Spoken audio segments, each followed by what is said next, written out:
cowboy for a living.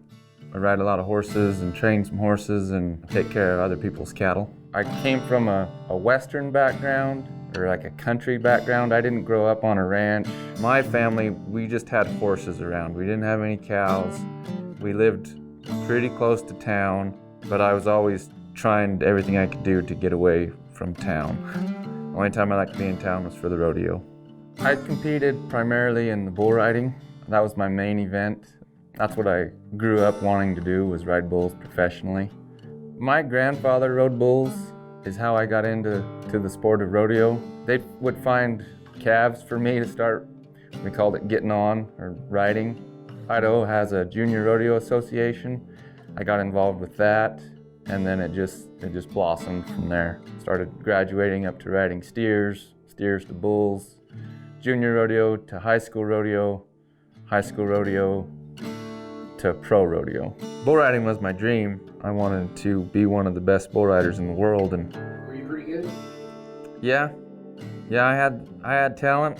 The last time that I really tried hard to make it to the finals, I think I was 20th or somewhere right along there in the world standings. And then I got sidelined with an eye surgery. I had a lot of adversity thrown my way, and then I lost some friends.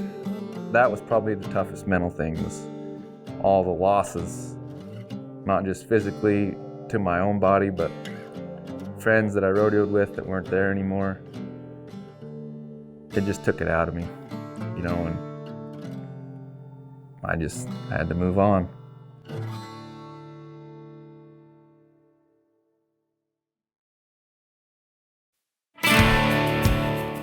How did you and Daniel meet?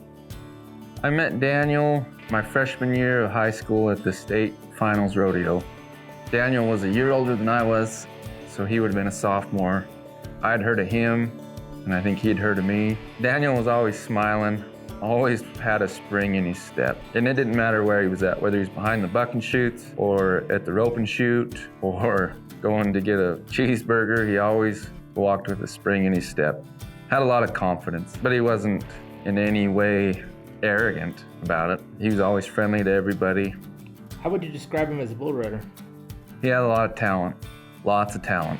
He made the national high school finals as a freshman, which when we was in high school, that was kind of unheard of. And I don't know if it is today or not, but he kind of turned a lot of heads. He had a lot of talent, and it wasn't just in bull riding. I mean, he could rope, and he rode broncs too, and he was the kind of guy that would put his effort into everything he did. A really talented guy.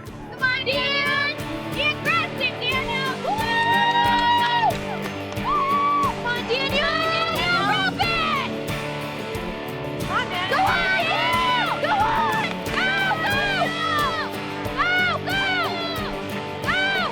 Let's go! Let's go! Let's go! Go!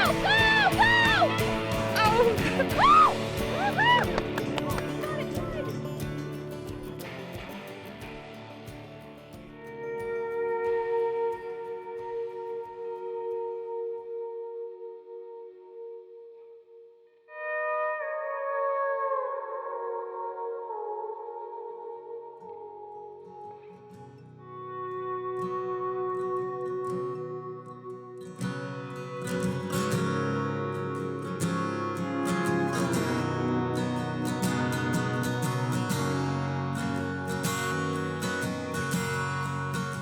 Daniel loved his family, and his family loved him. The relationship that him and his dad have, it was very special. He was lucky to be a member of a very, very tight family. His mom was proud of him, his sisters were proud of him, and his dad was proud of him, and all of his friends were proud of him. There isn't a day that goes by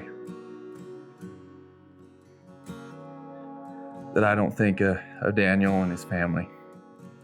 He is missed.